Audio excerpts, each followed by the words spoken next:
Hello, everybody. Here we are again. It's good to be back. Let's recap what we have read. We're still in Genesis, okay?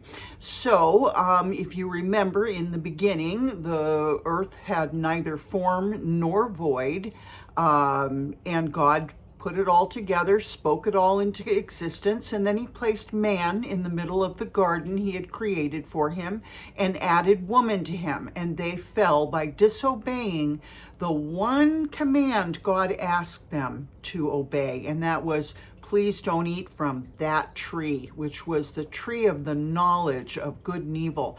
And they failed to be obedient. They failed. Obedience comes out of love, and they failed to love. And they ate from that tree, and they were driven from the garden because they had listened to the serpent that tempted them to eat from the tree. So once they were out of the garden, we saw Abel killed by Cain, two sons from Adam and Eve. And this was because Abel's offering to the Lord was acceptable and Cain's wasn't.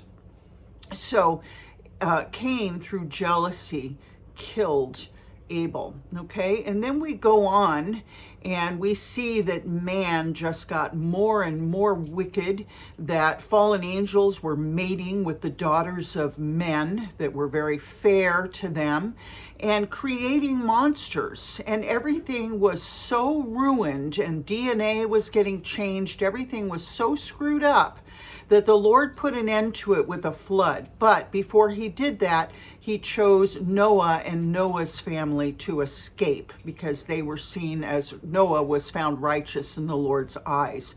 So he had to go and populate the earth all over again. And out of that, we saw Abraham come. And Abraham had Sarah. Sarah bore Isaac, who was the son of promise, while Hagar, the servant of Sarah, bore to Adam Ishmael. And the two of them were driven from the camp because Ishmael was making fun of Isaac and Sarah wasn't having it. So God promised Hagar he'd make her son into a great nation. And we believe that's the Muslim nation. Okay. All right. So after all of that happened, we saw Isaac grow up and marry Rebekah. And we saw Rebekah bear two sons. She had Jacob and Esau. And they were twins. And Jacob was grabbing Esau's heel when they were born. Esau came first and Jacob came second, grabbing on to Esau's heel. And what ended up happening was Esau, who was very red and ruddy, he became a hunter. And Jacob became, what did Jacob become? I guess he wasn't a hunter. So anyway, one day when Esau came back in from the field, he sold his birthright to Jacob for a bowl of stew with some bread. Okay, this was highly insulting to God because the firstborn has the first blessing from the father when the father is ready to die, like perhaps on his deathbed. And this was an insult to just give away your birthright of that first blessing just for a piece of bread. So Esau was not favored. But when it was time for Isaac to pass away, because he was very, very old, his mother, Rebekah, who favored Jacob, had Jacob trick Isaac into giving him the blessing, okay? And God allowed this, probably because Esau had fallen out of favor in the sense that he'd just thrown his birthright away. So Isaac gave Jacob that blessing, and when Esau came in, and the trick was revealed because Jacob had dressed up like his brother and his father's eyes were dim, so he could just feel the hairy forearm and, and the smell of the fields, because remember, Esau was a hunter. So when Esau came in and everybody realized a great trick had been played, Esau could not get that first blessing back. Even though he wept with many tears, he could not get that blessing. It had already been given. So because Jacob knew that Esau wanted to kill him, Rebekah said, get the heck out of here, because she knew too. So he went to his mother's family in Paddan Aram, and we're going to pick it up there, okay? We're going to refresh a little bit with Genesis 29, okay? Then Jacob continued on his journey and came to the land of the eastern peoples. There he saw a well in the open country with 3 flocks of sheep lying near it, because the flocks were watered from that well. The stone over the mouth of the well was large. When all the flocks were gathered there, the shepherds would roll the stone away from the well's mouth and water the sheep. Then they'd return the stone to its place over the mouth of the well. Jacob asked the shepherds, my brothers, where are you from? We're from Haran, they replied. That's Harran. And this harkens all the way back to Abraham's a land that Abraham went through.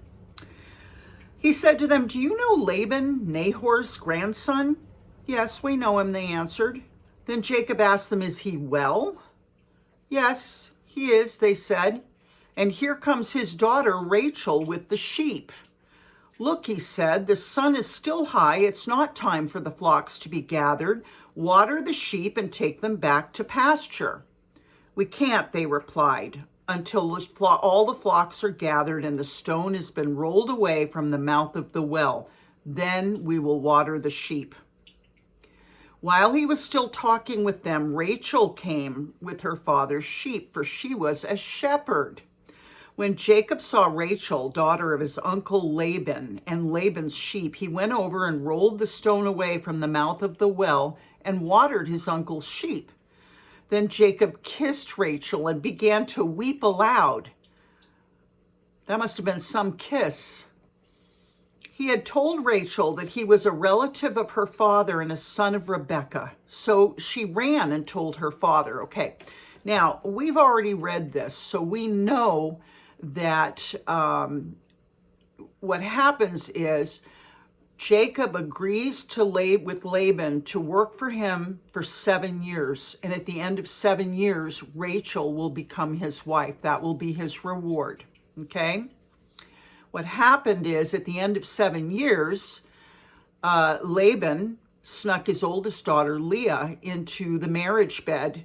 And because I guess it's dark in the marriage tent, Jacob thought it was Rachel. And when he woke up the next morning and saw Leah, he went to Laban and said, what have you done to me?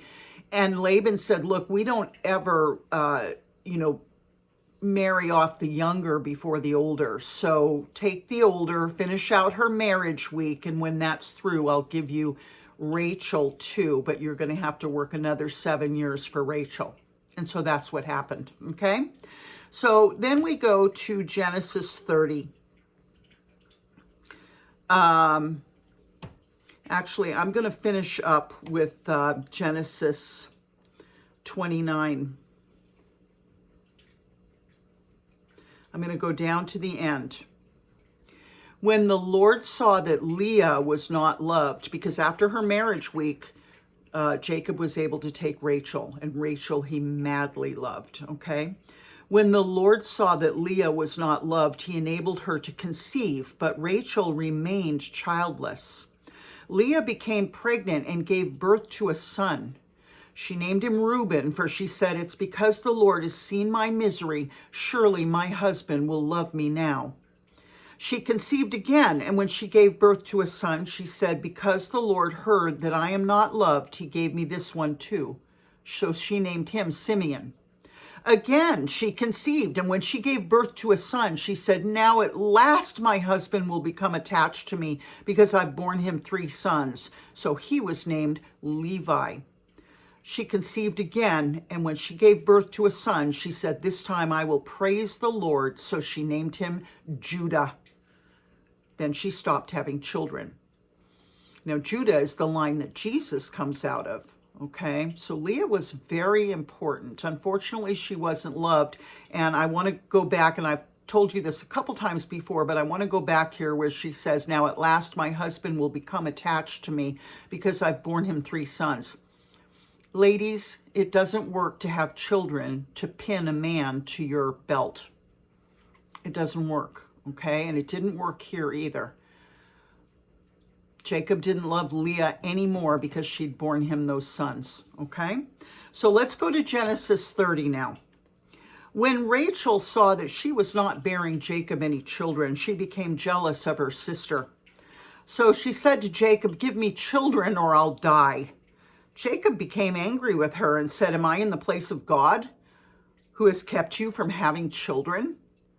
Then she said, here's Bilhah, my servant. Sleep with her so that she can bear children for me, and I too can build a family through her. So she gave him her servant Bilhah as a wife. Jacob slept with her, and she became pregnant and bore him a son. Then Rachel said, God has vindicated me. He's listened to my plea and given me a son. Because of this, she named him Dan. Now you're seeing the 12 tribes being created here, okay? The patriarchs of these 12 tribes, okay, of Israel. So she gave him, Rachel's servant Bilhah conceived again and bore Jacob a second son. Then Rachel said, I've had a great struggle with my sister and I've won. So she named him Naphtali. When Leah saw that she had stopped having children, she took her servant Zilpah and gave her to Jacob as a wife. Leah's servant Zilpah bore Jacob a son. Then Leah said, what good fortune. So she named him Gad. Leah's servant Zilpah bore Jacob a second son. Then Leah said, how happy I am. The women will call me happy. So she named him Asher. During wheat harvest, Reuben went out into the fields and found some mandrake plants, which he brought to his mother Leah. Rachel said to Leah, please give me some of your son's mandrakes. But she said to her, wasn't it enough that you took away my husband? Will you take my son's mandrakes too? Now, from what I understand, mandrakes were, I think that they were used to create fertility in women, okay? Don't ask me to explain that. I just seem to remember reading that it was considered a fertility vine or fruit or what have you. So when Jacob came in from the fields that evening, Leah went out to meet him. You must sleep with me, she said. I've hired you with my son's mandrakes. So he slept with her that night. God listened to Leah, and she became pregnant and bore Jacob a 5th son. Then Leah said, God has rewarded me for giving my servant to my husband. So she named him Issachar. Leah conceived again and bore Jacob a 6th son.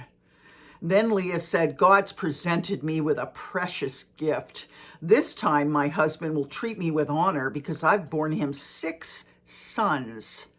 So she named him Zebulun. Sometime later, she gave birth to a daughter and named her Dinah. Then God remembered Rachel. He listened to her and enabled her to conceive. She became pregnant and gave birth to a son and said, God has taken away my disgrace. She named him Joseph and said, may the Lord add to me another son. After Rachel gave birth to Joseph, Jacob said to Laban, send me on my way so I can go back to my own homeland. Give me my wives and children for whom I have served you, and I'll be on my way. You know how much work I've done for you. But Laban said to him, if I've found favor in your eyes, please stay. I've learned by divination, magic, that the Lord has blessed me because of you. He added, name your wages and I'll pay them. Now, I want to say magic, but I'm trying to think, is it Jewish divination? I don't know. I'll have to look into it, okay? But for you and I, divination is magic, okay? Now, in those days, as we're going to see, they used something called the I can't remember it now, Ummim and Thummim, okay? And they had a little black stone and a little white stone, and they used to throw those to get answers from the Lord. We have to remember this is very primitive. These are primitive times, okay? And perhaps in those days, the Lord was so present that, you know, I don't know. I can't explain it, but I will look into it, okay, to find out what this divination that Laban was doing was. I can't imagine that divination would ever be godly, but once again, very primitive times. I've learned by divination that the Lord's blessed me because of you. He added, name your wages and I'll pay them. Jacob said to him, you know how I have worked for you and how your livestock has fared under my care. The little you had before I came has increased greatly, and the Lord's blessed you wherever I've been. But now, when may I do something for my own household? What shall I give you? He asked. Don't give me anything, Jacob replied. But if you'll do this one thing for me, I'll go on tending your flocks and watching over them. Let me go through all your flocks today and remove from them every speckled or spotted sheep, every dark-colored lamb, and every spotted or speckled goat. They will be my wages. And my honesty will testify for me in the future. Whenever you check on the wages you've paid me, any goat in my possession that isn't spotted or speckled, or any lamb that is not dark-colored will be considered stolen. Agreed, said Laban. Let it be as you've said. That same day, he removed all the male goats that were streaked or spotted, and all the speckled or spotted female goats, all that had white on them, in parentheses, and all the dark-colored lambs, and he placed them in the care of his sons. Then he put a 3-day journey between himself and Jacob, while Jacob continued to tend the rest of Laban's flocks. Jacob, however, took fresh cut branches from poplar, almond, and plane trees, Plane, and made white stripes on them by peeling the bark and exposing the white inner wood of the branches. Then he placed the peeled branches in all the watering troughs so that they would be directly in front of the flocks when they came to drink. When the flocks were in heat and came to drink, they mated in front of the branches, and they bore young that were streaked or speckled or spotted.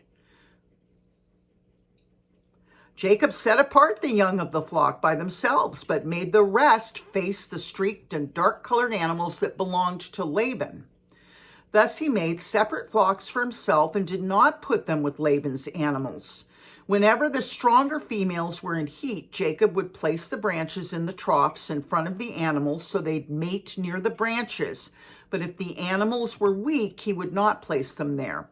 So the weak animals went to Laban and the strong animals went to Jacob. Here's Jacob again. Remember, Jacob means supplanter. That means to take the place of, okay? That's a kind of a trickster, all right? Someone who supplants, okay? And here he is doing something again. In this way, the man grew exceedingly prosperous and came to own large flocks and female and male servants and camels and donkeys. Now, that bears looking into too, so I'm going to bring that back to you tomorrow. I'm going to parse that out for you tomorrow, okay? All right, Genesis 31. Jacob heard that Laban's sons were saying, Jacob has taken everything our father owned and has gained all this wealth from what belonged to our father. And Jacob noticed that Laban's attitude towards him was not what it had been.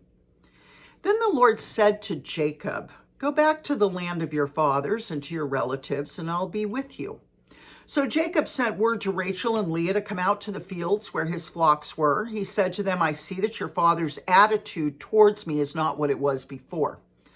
But the God of my father has been with me. You know that I've worked for your father with all my strength, yet your father's cheated me by changing my wages 10 times. However, God hasn't allowed him to harm me. If he said, the speckled ones will be your wages, then all the flocks gave birth to speckled young. And if he said, the streaked ones will be your wages, then all the flocks bore streaked young. So God has taken away your father's livestock and has given them to me. That's a little manipulative if I understand what happened. And I'm going to look into it and bring it back to you tomorrow. In breeding season, I once had a dream in which I looked up and saw the male goats mating with the flock were streaked, speckled, or spotted. The angel of God said to me in the dream, Jacob. I answered, here I am, which I told you is the way to answer. And he said, look up and see that all the male goats mating with the flocks are streaked, speckled, or spotted, for I've seen all that Laban has been doing to you. I'm the God of Bethel, where you anointed a pillar and where you made a vow to me. Now leave this land at once and go back to your native land. Then Rachel and Leah replied, do we still have any share in the inheritance of our father's estate? Does he not regard us as foreigners? Not only has he sold us, but he's used up what was paid for us. Surely all the wealth that God took away from our father belongs to us and our children, so do whatever God has told you. Then Jacob put his children and his wives on camels, and he drove all his livestock ahead of him, along with all the goods he'd accumulated in Paddan Aram, to go to his father Isaac in the land of Canaan. So Isaac is still alive, but he's almost blind. He's so old. When Laban had gone to shear his sheep, Rachel stole her father's household gods. Okay, the household gods in Israel, I believe they were called terebinth, and they were just idols of silver and gold. I'm not sure what they were of. They could have been fertility idols, like Asherah poles, which we'll read more about, okay? Moreover, Jacob deceived Laban, the Aramean, by not telling him he was running away. So he fled with all he had, crossed the Euphrates River, and headed for the hill country of Gilead. On the third day, Laban was told that Jacob had fled. Taking his relatives with him, he pursued Jacob for 7 days and caught up with him in the hill country of Gilead. Then God came to Laban, the Aramean, in a dream at night and said to him, be careful not to say anything to Jacob, either good or bad. Jacob had pitched his tent in the hill country of Gilead when Laban overtook him, and Laban and his relatives camped there too. Then Laban said to Jacob, what have you done? You've deceived me, and you've carried off my daughters like captives in war. Why did you run off secretly and deceive me? Why didn't you tell me so I could send you away with joy and singing to the music of timbrels and harps? You didn't even let me kiss my grandchildren and my daughters goodbye. You've done a foolish thing. I have the power to harm you, but last night the God of your father said to me, be careful not to say anything to Jacob, either good or bad. Now, you've gone off because you long to return to your father's household, but why did you steal my gods? Jacob answered Laban, I was afraid because I thought you'd take your daughters away from me by force. But if you find anyone who has your gods, that person shall not live. In the presence of our relatives, see for yourself whether there is anything of yours here with me, and if so, take it. Now, Jacob didn't know that Rachel had stolen the gods. So Laban went into Jacob's tent and into Leah's tent and into the tent of the 2 female servants, but he found nothing. And after he came out of Leah's tent, he entered Rachel's tent. Now Rachel had taken the household gods and put them inside her camel's saddle and was sitting on them. Laban searched through everything in the tent, but found nothing. Rachel said to her father, don't be angry, my lord, that I cannot stand up in your presence. I'm having my period. So she's saying, I can't get down from the camel. Don't be angry. I can't stand up in your presence, like to honor him. I'm on my period. Okay. So he searched, but he couldn't find the household gods because she was sitting on them. But okay. Jacob was angry and took Laban to task. What's my crime? He asked Laban. How have I wronged you that you hunt me down? Now that you've searched through all my goods, what have you found that belongs to your household? Put it here in front of your relatives and mine and let them judge between the two of us. I've been with you for 20 years now. Your sheep and goats have not miscarried, nor have I eaten rams from your flocks. I didn't bring you animals torn by wild beasts. I bore the loss myself. And you demanded payment from me for whatever was stolen by day or night. So if a sheep was stolen or torn by beasts, he had to make up for the loss, Jacob did, to Laban. This was my situation. The heat consumed me in the daytime and the cold at night, and sleep fled from my eyes. It was like this for 20 years I was in your household. I worked for you 14 years for your 2 daughters and 6 for your flocks, and you changed my wages 10 times. If the God of my father, the God of Abraham, and the fear of Isaac had not been with me, you'd surely have sent me away empty-handed. See, he didn't trust him because Laban wasn't showing himself to be decent. And, in this day and age, we don't let other people's sins stumble us, but it happens, okay? Once again, I'm going to look into the whole thing about taking the speckled and the striped goats, etc. But God has seen my hardship and the toil of my hands, and last night he rebuked you. Laban answered Jacob, the women are my daughters, the children are my children, and the flocks are my flocks. All you see is mine. Yet what can I do today about these daughters of mine or about the children they've borne? Come now, let's make a covenant, you and I, and let it serve as a witness between us. So Jacob took a stone and set it up as a pillar. He said to his relatives, gather some stones. So they took stones and piled them in a heap and ate. They ate there by the heap. Laban called it Jegar Sahadutha, and Jacob called it Galeed, which is Galeed. Laban said, this heap is a witness between you and me today. That's why it's called Galeed. It was also called Mizpah, Mizpah, because he said, may the Lord keep watch between you and me when we are away from each other. If you mistreat my daughters, or if you take any wives besides my daughters, even though no one's with us, remember that God is a witness between you and me. Laban also said to Jacob, here is this heap, and here is this pillar I've set up between you and me. This heap is a witness, and this pillar is a witness that I won't go past this heap to your side to harm you, and that you will not go past this heap and pillar to my side to harm me. May the God of Abraham and the God of Nahor, the God of their father, judge between us. So Jacob took an oath in the name of the fear of his father Isaac. He offered a sacrifice there in the hill country and invited his relatives to a meal. After they'd eaten, they spent the night there. Early the next morning, Laban kissed his grandchildren and his daughters and blessed them. Then he left and returned home.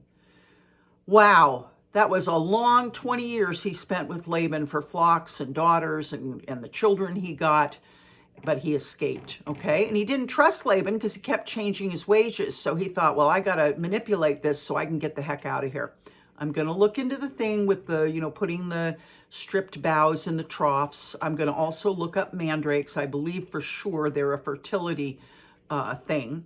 Also, I want to mention a closed womb when somebody cannot bear children is generally, and I know we're all adults here, it is the cervix that is closed, okay? Because the cervix has to open in order for seed to get all the way into the womb, okay? So if the cervix, the womb is like an upside down hot water bottle, and the cervix is that opening at the bottom, and it has a rim on it.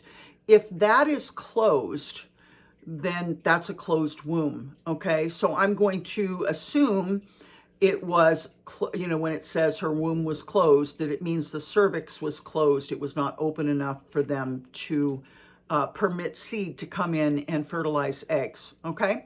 All right, so I love you very much. I'll see you tomorrow, and we will pick it up. What was this? This was Genesis 31. So we're going to go to Genesis 32 and 33 tomorrow, and that's where Jacob is going to prepare after 20 years now to go back and see his brother Esau. Last he remembered, Esau wanted to murder him for stealing that first blessing because he had the birthright, okay? So we're going to find out what happens there. And even though, Isaac is still alive 20 years later, so it looks like he got old and he went fairly blind. He's probably completely blind now, 20 years later. I thought he was ready to pass away at the time he gave the blessing, but clearly not, because he is still here. So I love you very much. I'll see you tomorrow. Take care. Don't forget to pray.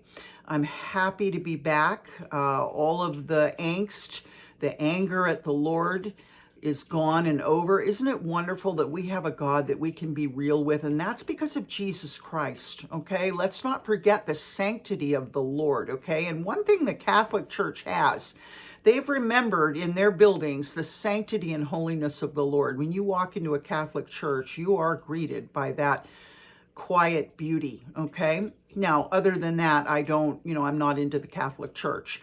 But, there is a holy God. We certainly don't jump around and step on his toes and do all these things. But because we have Jesus as our mediator, we have somebody who is praying for us, okay? We have somebody who's there for us, okay? So if we break down, Jesus is there, okay? I remember, and I'm just going to throw this in, I remember seeing a movie once about a patriarch. I don't remember which one it was, you know, if it was Jacob or Isaac. And I remember one scene where he came around the corner and he was swearing a blue streak. And I was not swearing, but swearing, you know, angry. And I remember thinking how odd, but I laughed because I thought, well, isn't that the truth of it? There are times that we do get angry, that we lose faith, that we fall down, that we falter. And this is where we have the beautiful Jesus Christ as our intercessor to help us to walk, to pick us up again, okay? We've already been chosen. We've been sealed. Sometimes our feet get dirty and need to be washed. Remember?